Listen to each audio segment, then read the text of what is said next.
There have been many different developments in the past couple weeks with the Johnny Depp Amber Heard situation. Now, a lot of the videos about this topic are either demonetized or sort of knocked down, I've noticed. I hope that that is not the case here, because when that happens, it becomes allegedly a lot harder for people to see it. So let's hope that that isn't the case. Now, Amber Heard, we have been seeing a lot of pushback to her in Aquaman 2 for several reasons. One is that Johnny Depp was able to actually present a lot of evidence in court. A lot of evidence to show, hey, look, I have these recordings. Hey, we have these audio bites. Hey, we have this and this and this. And even testimony saying that Amber Heard was the more abusive one, or the one who was actually physically violent. He had an injury documented with his finger, all kinds of stuff that Johnny Depp was able to provide. And while Amber was also able to provide some stuff like texts between Depp and Paul Bettany and some other stuff like this, a lot of it was more circumstantial in my opinion and in the general public's opinion, and didn't paint to Johnny being an abuser. It painted to him being a man who was unhappy, miserable, I would say, who was stuck in an abusive relationship, admitted that he had a problem with drinking and doing pills, and likely a lot of that was also coping mechanisms. That is why a lot of people really fall into that behavior.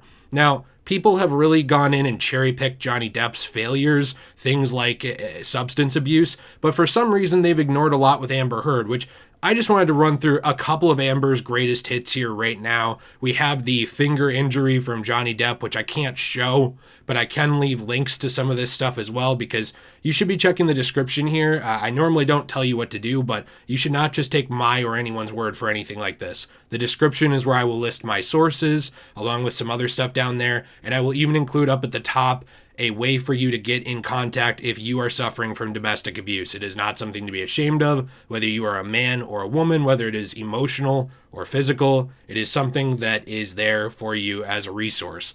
When we actually look at some of Amber Heard's greatest hits, or greatest failures, as I like to call them, we had her getting arrested for potential domestic violence against her girlfriend all the way back, I believe, in 2009, which I will include a source from TMZ there. There is even an audio bite from the court case with her girlfriend later saying that it was blown out of proportion and wasn't as big of a deal as it was made out to be. But for some reason, this little occurrence wasn't really brought up much by the media throughout the coverage of the Johnny Depp Amber Heard case, because, as we know, the narrative with the media is what's between your legs affects what kind of person you are. If you are a man, you're more likely to be violent and more likely to be an abuser. And if you are a woman, you are less likely to be an abuser. And just because more abuse is reported by women, and, you know, I would say, and some people took issue with even this statement, because so much more abuse is reported by women, really the statistics point to more abuse coming from men, sure.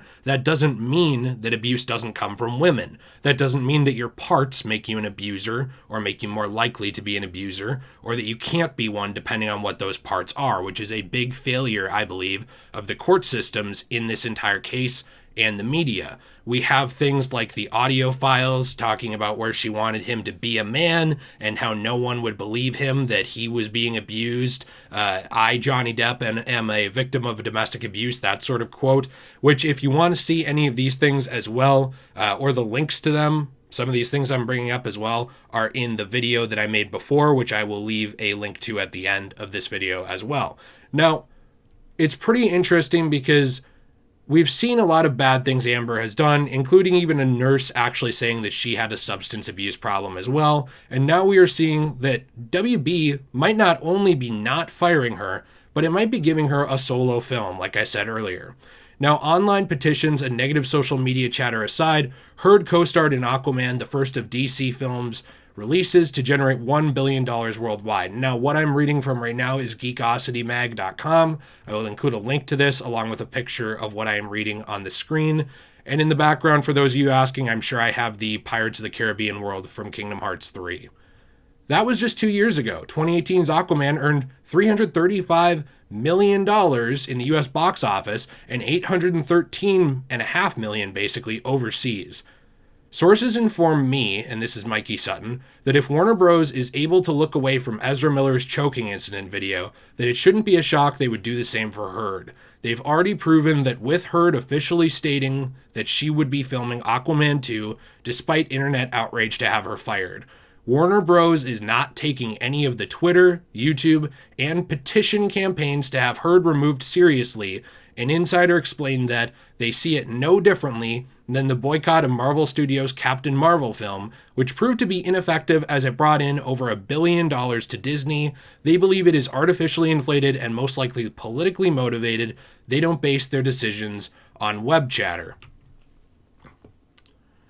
Now, what's interesting to me is that these companies always act like they care what we think. We have known for a long time that they don't.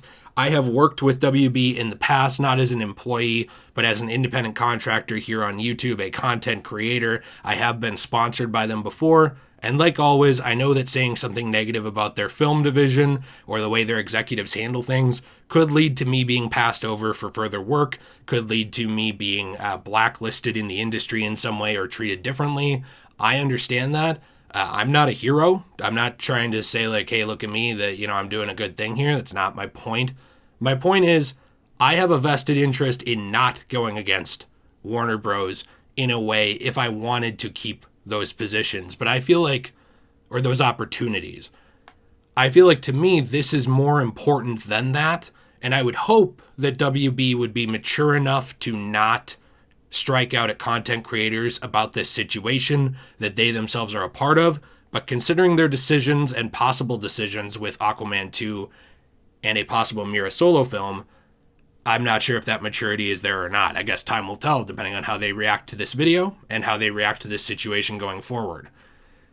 So when we look at this as well from Geekosity, no Mera film has been greenlit yet. There's still an issue of ex-husband Johnny Depp's upcoming $50 million court case against Heard in the U.S. and what that outcome would be. Nevertheless, they are discussing it, and this could gain momentum. Earlier in the article, he also had talked about how The Trench was also popular, and, basically that WB was talking about possibly going in on a Amber Heard Mera solo film, sort of like a spinoff like The Trench. The only reason that this is significant is because we have now reached, I believe it's really close to 1.5 million signatures. I had to refresh it just to see where it's at. It's at 1,494,000 and rising by the second as I watched the change.org petition to remove Amber Heard from Aquaman 2 because, as they said, men are victims of domestic abuse just like women. This must be recognized and action must be taken to prevent a known abuser from being celebrated within the entertainment industry. Now, despite these strong words, despite 1.5-ish million signatures, apparently WB is not taking this seriously in any way. And finally, in terms of WB, the last thing I did want to hit with them is that they also did decide to take a jab at Johnny, apparently, because there was a little joke, and now I'm not the joke police, but it's worth pointing out. In the Animaniacs reboot, remake, whatever you want to call it, we brought it back. We got to bring back everything these days. People love the Animaniacs. Now, they brought them back, and there was a little joke in the background showing a poster of Johnny Depp starring in Johnny 2 Telling Lies. And now you could think, well, maybe that's not Johnny Depp. It is. It says Johnny Depp. I don't know what else to tell you here. He has a scissor in his hands. Edward Scissorhands, played by Johnny Depp. Don't know what to tell you here. Full name is right there. If I can't convince you of that, we're going to be talking to brick walls when we're talking to each other here. And now, when this was recorded, or when this was written in 2018, right? It has been brought up that at the time, there was a little nursery rhyme being brought up at that point, and becoming sort of an online internet meme with the whole Johnny, yes papa meme / internet joke nursery rhyme, which was essentially yes papa telling lies was in the middle of the rhyme, which might have inspired the Johnny 2 Telling Lies poster, as pointed out on movieweb.com. However, we don't really know. This could just be a straight up jab at Depp, because by that point, Heard had labeled him as an abuser. This was something that had been brought out into the public years ago. So by that time, this was already out in the public eye. And it's very possible that this was put in there as a joke at Johnny Depp's expense for firing back and saying, no, she's the abuser, which he had also said at the time.